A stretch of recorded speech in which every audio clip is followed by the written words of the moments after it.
Hi there, welcome to Gaining Vision. I'm Melanie. Thanks so much for clicking. To my returning family, the Visionaries, thank you for your continuous love and support. If you're new to the channel, welcome. Please feel at home.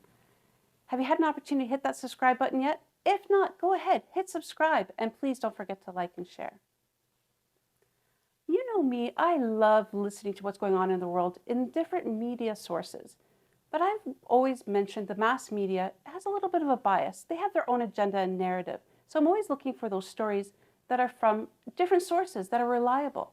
And I can always count on the African Diaspora News channel. And when I came across a video by Vicky, I wasn't disappointed.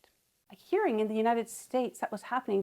This hearing was held by the representatives of the House Foreign Affairs Committee.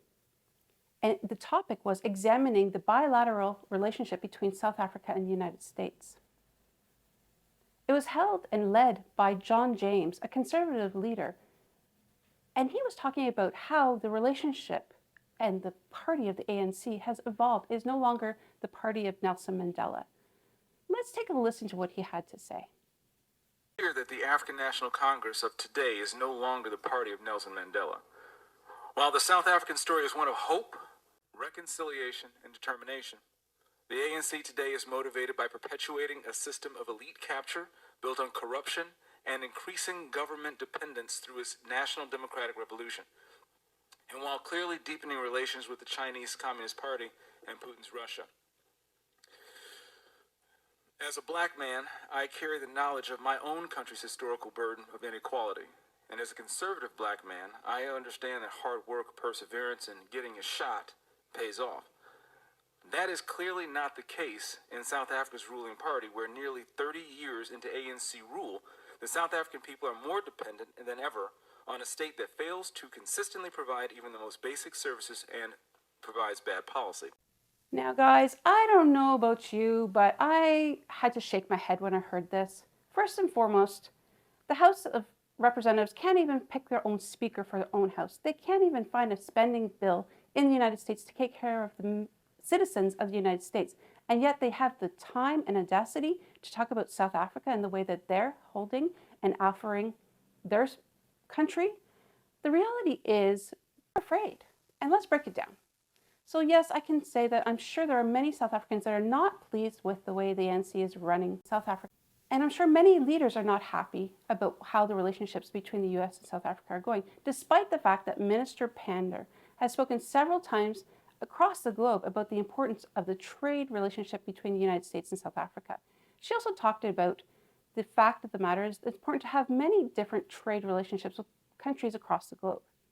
The bottom line is the United States is afraid of the relationships that South Africa has with both Russia and China.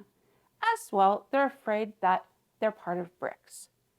When South Africa held the BRICS summit this past year, the United States heard conversations about the de-dollarization of the American dollar across the world. This made them very, very nervous.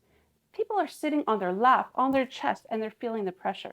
So they're flexing their muscle, talking about how they have to examine the relationship if it's worth continuing. They're wagging their finger about what South Africa is doing, but the reality is they're nervous and they're afraid.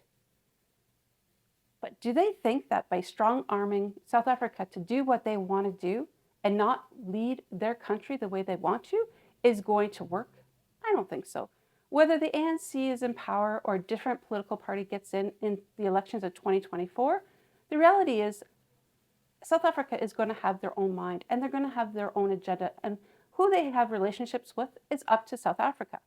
Yes, they want to continue a relationship with the US, but they won't be strong-armed. So the US needs to worry about just taking care of their own country, building good, long-lasting relationships, and not worrying about what's going to come next.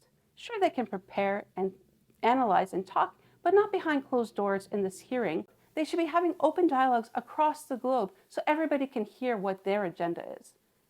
I'd love to hear your thoughts and ideas on this. Drop them in the comments below. Let's have a conversation. And please don't forget to hit that notification button, like and share. And until next time, we'll see you later. Bye.